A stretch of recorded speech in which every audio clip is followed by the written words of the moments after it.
Well, here's some more information on that article I put up on the website earlier about hundreds of banks closing around the USA.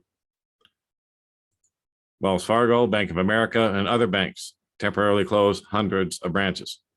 This was 2 days ago, reported from LA Biz and the San Francisco Business Times. Reported by Mark Calvi. Big banks are temporarily closing branches across the nation. They're saying as they cope with labor shortages due to the you know what, including the arrival of the more contagious you know what. They say it mirrors widespread branch closures at the start of the pandemic in March 2020, when many thought the lockdown would be measured in weeks. Now, of course, we're on years. But anyway, what they're saying is that they're having these labor shortages, so they've reduced hours. They have also gone to alternate days of operation, or they may have closed some branches, according to Bank of America. They say they're doing everything they can to reopen as soon as possible, though some locations may remain closed for an extended period. This week, Bank of America and JP Morgan Chase were tight-lipped on how widespread the temporary closures are, with both declining to provide national numbers. But it's ticking off enough people to where we can say it's in the hundreds, most definitely. Anyway, in a few instances, Bank of America also indicates on the website that some temporarily closed financial centers will permanently close or shutter in early 2022. So you see, guys, early 2022 is what? Around the corner? So the ones that are temporarily closed now are probably going to remain that way. And I would say more are going to be added.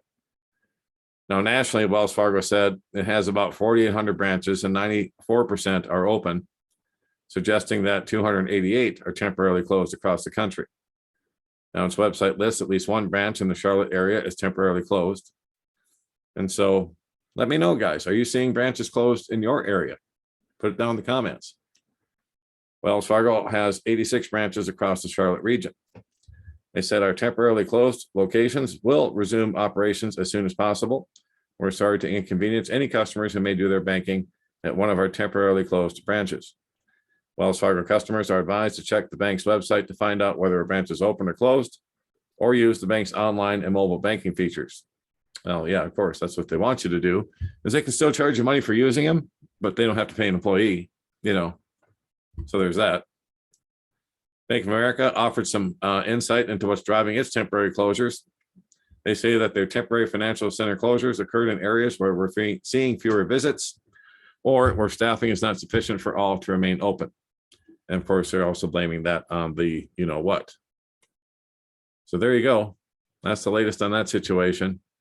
I would say all the branches that are closing or are closed now are probably not going to open in the near future unless there's a huge outcry. But then, since when do the banks really care about huge outcries? I think they're getting ready to pull the plug, guys. That's why this is going on, and they don't want employees exposed. And so they're just going to let people go because they're not going to be needed any longer.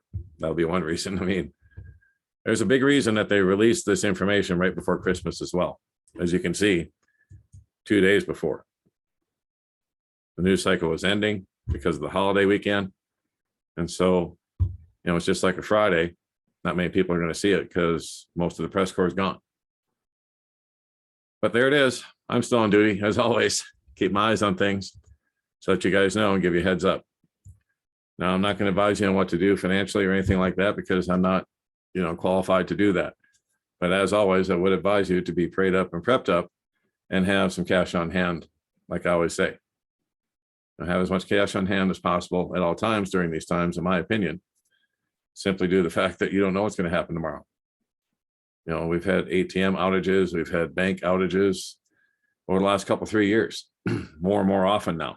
And they're doing these exercises where we have a big financial system collapse because of a cyber hack. So got to be ready, guys. And now with them closing hundreds of branches, and we have, the war drums beating loudly in Ukraine, Taiwan, other places.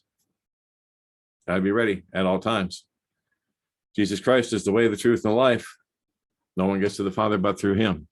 Seek him as your Lord and Savior today so that you know where you're going when you leave this life. Because guess what? After you leave this one, it's for all eternity. It's forever.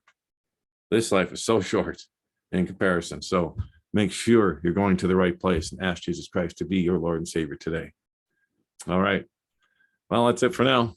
As you can see, we're on don'tspeaknews.com, home base for everything that we do. That's why I put this story up here earlier today, and I put other stories that we just can't speak about anywhere else. So make sure and check it out and bookmark it, don'tspeaknews.com. This is where it's all going to be, guys, for the most part, even when the main channel gets restored next week. Sometime Tuesday, Wednesday, I'm thinking. Unless, of course, they give me a third strike. We'll have to see. But anyway, if the main channel is restored, I'm just going to put links there and send you guys back over here for the most part. So bookmark it now, don'tspeaknews.com, home base for everything that we do. All right, I'll keep my eyes on it. God bless, take care. Johnny Storm, don't speak.